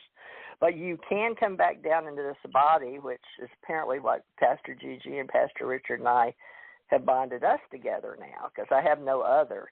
So this church, and I did say I would give up everything to God if he would give me, you know, let me do his work here. And that gave me back my voice, you know, after they cut my throat and I couldn't talk. After my husband gave me back my body. I wasn't really asking to stay, but they left me here when he passed. So I had to suck it up and, you know, be real and then come back. And then I know when God told me that I would experience more pain on earth than I'd ever experienced before, that's not something you want to hear, folks, from your Heavenly Father. So, you know, that was with my daughter, one of my lives before this one, and then the daughter that passed. But the daughter that I came into life when I died with her, you know, so this spirit that I'm talking about, folks, is real. And as you get more empathic with other people, the spiritual journey, and you find your soulmate maybe, and you bond in that energy, it can literally knock you right out of your body, just like the movie Ghost with Patrick Swayze. But it's really something. It's real. You may not can see it, but we'll talk a lot about that because it's very, very real to me, and I've had many experiences, and they're different. I know I'm discussing the same energy, but I think it almost depends on the application. So I know Pastor Gigi and Pastor Richard know what I'm talking about, but we'll say in the spirit world, that not only in the Christian walking the path of the journey of less traveled, but Jesus showed us how to do it. And, you know, he had a couple of people there standing there with him. Elijah was one of them, I believe, but there's two witnesses watched him being raised up into the sky, to the heavens. You're right? You guys know that story, right? It was different, not just after they rolled the stone away and the shroud was there and he came out, and, you know, the angels said, you won't find him here, you know. So Mary went back and told the other prophets and the apostles, and, you know, then Thomas, he came and visited Thomas. But then later, you know, like 40 days, or what we'll say 3 minus probably 37 days.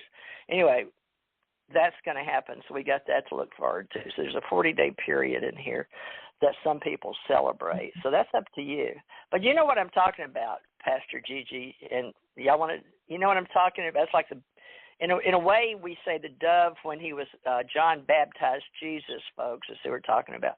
But when he was baptized and the Spirit came down and boom. So that's like with his Father or the Holy Spirit or the Comforter. So a lot of people ask, well, what's the Comforter?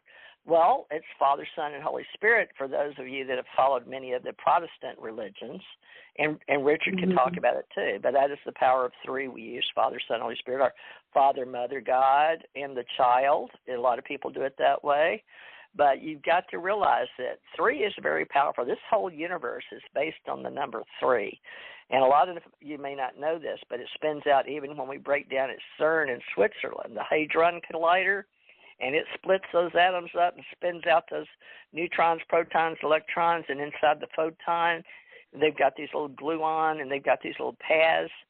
So photon is the one with the light. That's what makes us see things. So there's a lot of things we may not can see, but they're there.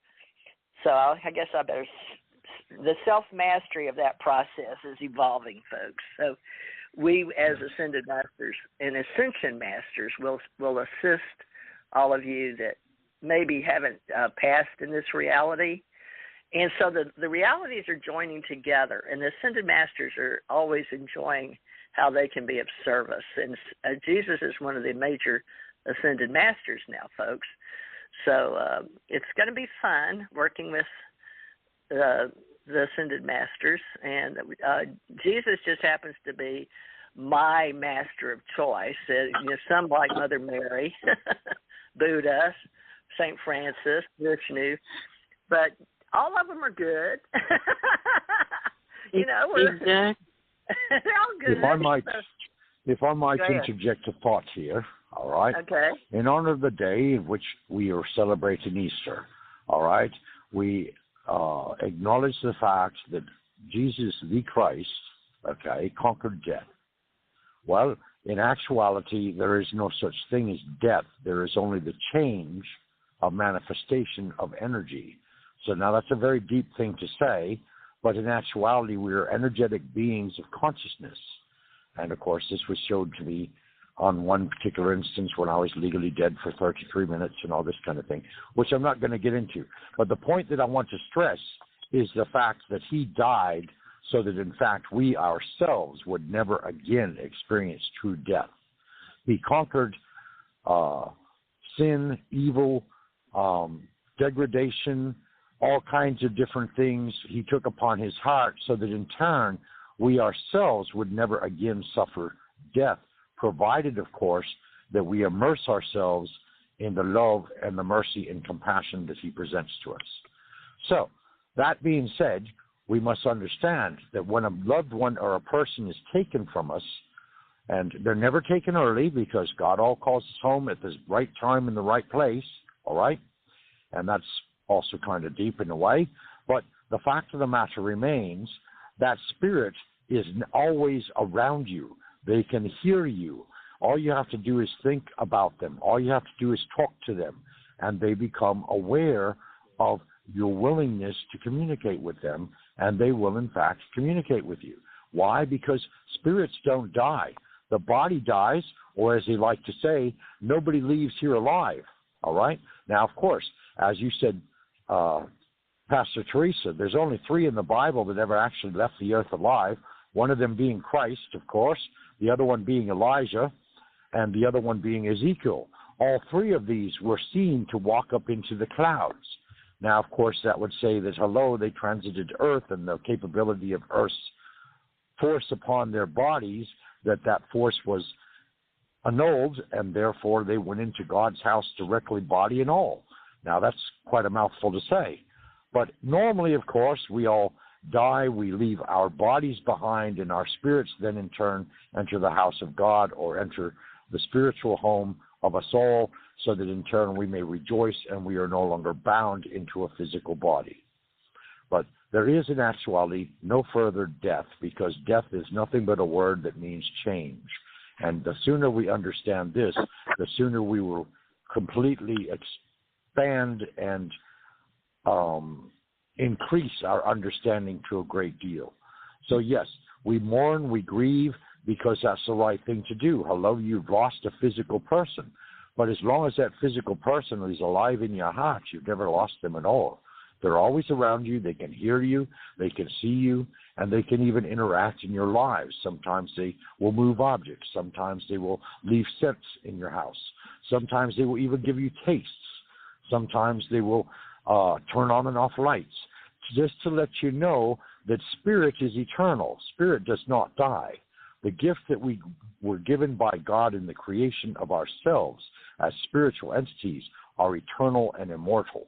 Our spirits do not die. Our spirits cannot really be harmed in the physical realm. It is only our bodies that are harmed in the physical realm. So, on that note, I would say that yes, Christ came forward this day to demonstrate that he had fully conquered death, and that we ourselves are no longer spiritually exposed to death. Rather, we are resurrected in spirit through the love and compassion of his heart, so that in turn, when we experience death, it is only the body that dies and not the spirits. And a lot of people may not know this, of why we're so big on olive oil, or when Jesus' feet were, that was one of the foot washing in some of where I was attended pastoring in the hills for the 20 years, learning on the music ministry I was on in the hills of Kentucky, some of the greatest church, and all of them, trust me, they only believe in the Bible. And that is, they don't know, I didn't meet one Buddhist, didn't meet a Catholic. Now, I did meet some the horse and buggy people, because we went and got, what are they called? Amish. Thank you. From Pennsylvania, yeah. That was from the Anabaptist. So they were anti-baptism, if you want to know why they're called Anabaptist, A-N-A-B-A-P-T. They were against the water. Their children, there was a dispute in the old church back in the old country. So by the time they got to Pennsylvania, they said, we don't believe in that anymore. Their kids, they didn't swim back then. They were doing it in the, lakes, and some of them were drowning, and some of them, they just didn't understand. There was a whole bunch of arguments about this baptism thing, okay? And we're talking about the speech and the feet washing. But they got to be where they symbolized, okay? We'll just say that God and Jesus and the Holy Spirit came to agreement. Okay, you guys can use this oil, okay? So we'll do that. So, now you guys may have a different opinion on this about the 2 anointed ones with Enoch and, who did I say earlier? Not Isaac. The 2 witnesses. Ezekiel, Elijah. Enoch and... Not is I can't think of the other one. Can you think of it? Why did it slip my mind? Anyway, the ones that building the temple, the spiritual things that they had accomplished, they could use the olive oil to symbolize the Holy Spirit, as far as I'm getting with this, folks. So when they were, back in the day when they were all sandy and dirty and, didn't have bathrooms like we have, it was a sort of a nice thing to anoint. It basically clean you off, okay, with water if they had it, which was a rarity, but they would use the olive oil to clean your oil, and of course the incense, myrrh, and all that. Those were gems, and they would put them into smoke for the smelling better, because a lot of those llamas and camels, they didn't smell real good. There's a lot of reasons why we have these cultural traditions. But we did put spiritual meanings behind them, so we sort of felt like we symbolized that the God and Jesus and these people, Isaac and Isaiah and all these people decided that the passage in the Revelations is there are 2 olive trees and 2 lampshades. So one of them, it's in Zechariah 4, but the Holy Spirit is what I'm trying to tell you folks. And so if you ask the anointing and the feet washing, it takes on a lot of different meanings. But also you can use oil for your anointing. And we do that sometimes. We'll bless it, have sacred oil. In many churches, LDS, I know they do that for anointing. But you can use olive oil, and we may put a little dot on the nape of your neck or on your forehead or bless you with the Holy Spirit. So just telling you that there's a whole lot of things that we've used and a whole lot of stories. So a lot of these things we may do that seem magical or, what do they call that, rituals, Richard, in our worshiping ceremonies. To a lot of people that are non-believers, they're like, why do y'all do all that? And so, it's mystical and magical is very close to all of these stories. And that's why the Jesus story, to people, there's more Christians on the planet than there is anything. I'll just say that, okay? We'll leave it at that. But, we honor everybody, and I believe that's what they wanted. I believe God, Father, Son, Holy Spirit, and I say Father and Mother God. So, folks, when I say, if we say, let us pray, our Father and Mother, which art in heaven, hallowed be thy name, believe it or not. So that's a new truth. So, we're gonna do a lot of things, and working with an ascended master, I don't know if all of y'all know that term in the way that we use it. And a lot of people use ascension masters, and that means they are blending many of the witnessed people that were witnessed, like Richard said, as they go into heaven. And so we use that with masters and commoners and shaman and spiritual masters. So a lot of them are in the 5th initiation, which is what they say when Jesus rose up. And when you go into the 6th dimension that we'll talk about, they talk about dimensions, and some of us talk about universes. So not to mix them up, but we're out of time. So Pastor Gigi, I hope you will always come back and help us, because it means a lot, and I think the power of 3 works very, very well. And I apologize to everybody on Sunday when you hear the door knock or somebody, because God is wonderful. And Richard always tells me no matter what happens, it's the way everybody is where they need to be. And I so much wanted to talk to you guys today about the butterfly effect, because we're all so perfect. And if you're not here, it leaves a big hole, and the universe will fill it. Right, Pastor Gigi? Because my daughter's name was Gigi. Yes. And I want to tell you that your daughter visits you frequently. I didn't want to just blurt it out, but I can feel her presence picking up, and I really do believe in the Bible and everything about the Bible, and I believe in the Ascended Masters. As we all have been put into that position right now. This is where we are here and now. So, yes, I do agree with you 100%. And it's just, it's so much for people to read and to learn and to understand. There's a whole lot out there in the world that people just don't know. Living commonly every day, just don't get it for a lot of people. And as you said, there are more Christians out there than people really can imagine. So I agree with you. Yeah, it's growing. Just all religions are growing right now. But, folks, in this spiritual journey, we say, what our elders said, all roads lead to Rome.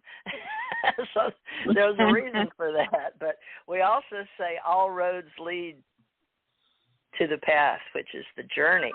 So we're all the authors of our own life story, and Jesus chose to hold his own pen and do it his way, and a lot of people believe he showed us the way. So a lot of people believe he is the way, the truth, and the life, and you do not go before his Father, or you don't go through his portal out of here. So think about that. That's an interesting analogy, or that's the interesting logo or brand or face or person, or showed you that path. But there's many, many people that believe you don't get off this planet unless you go to the Father through that particular person or the logo. Many, people can talk a lot fancier than I can, the logos.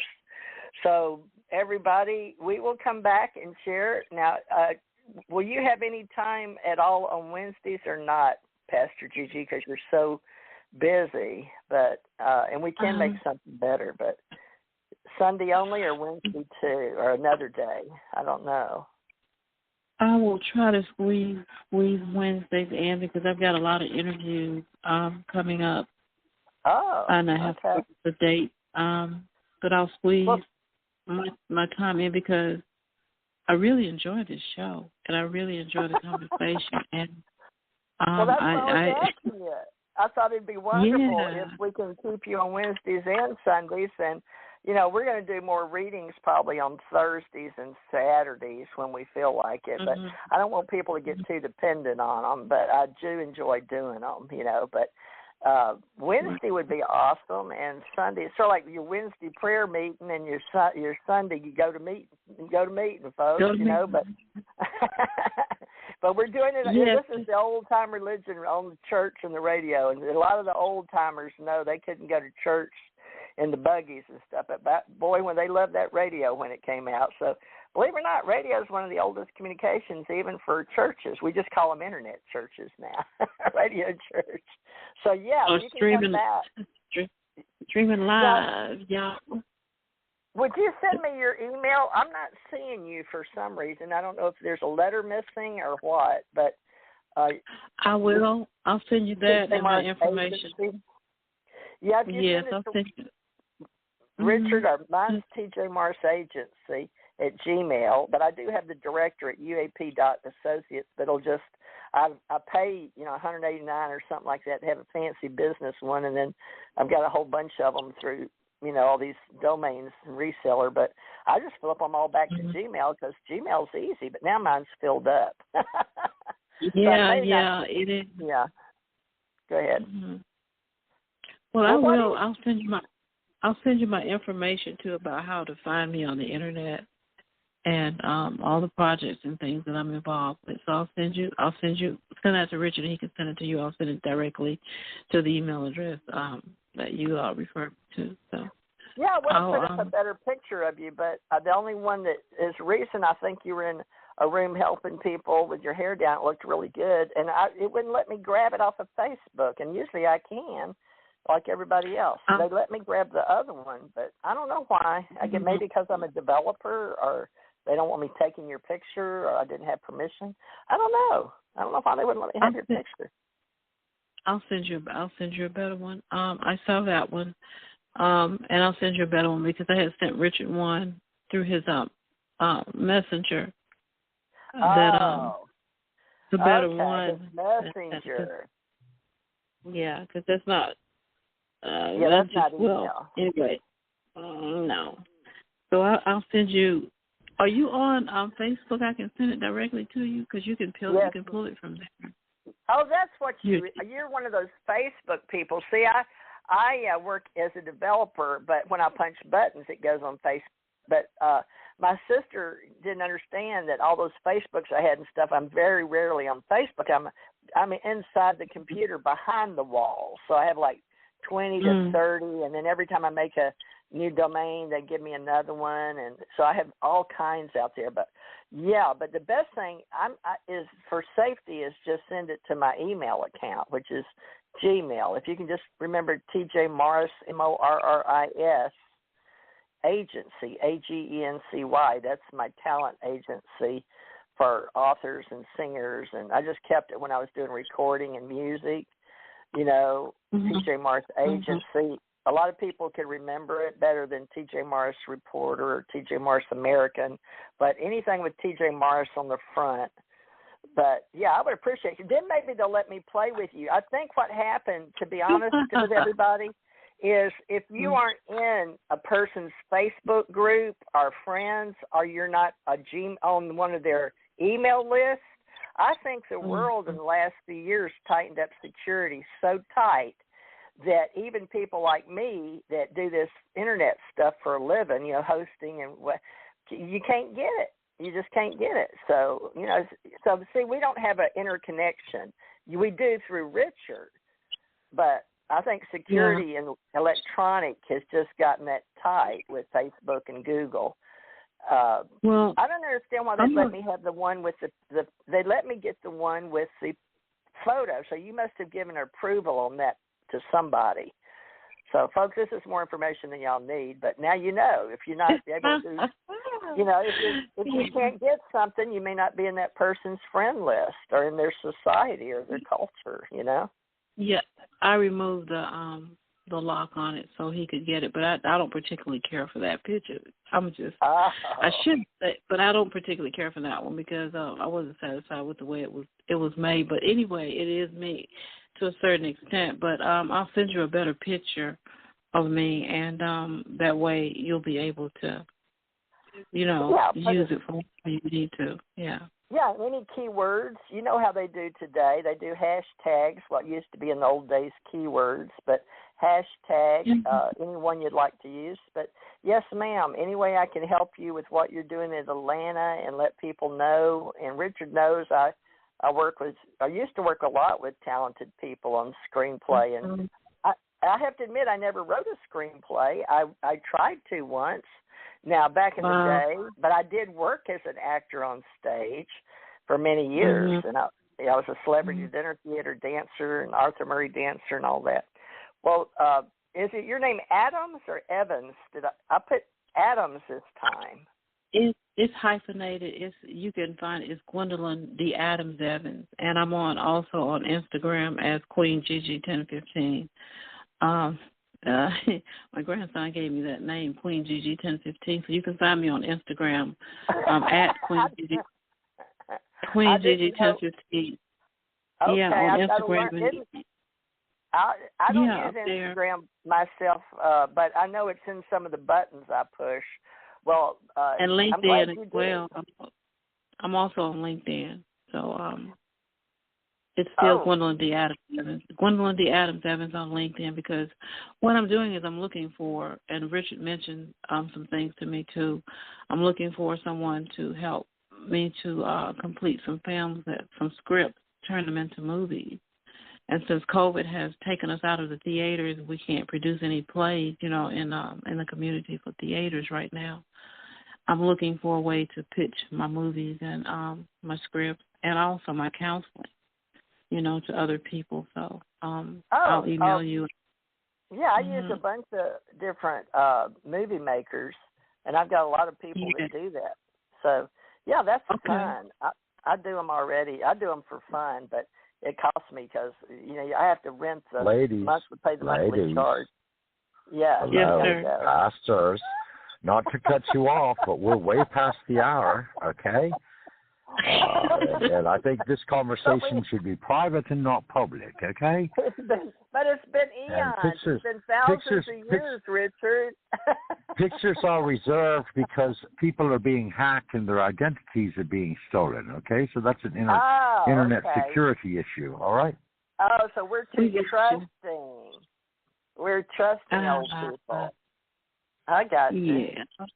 We got you. Anyway, we love you all out there, whoever you be, wherever you are, whatever path you follow.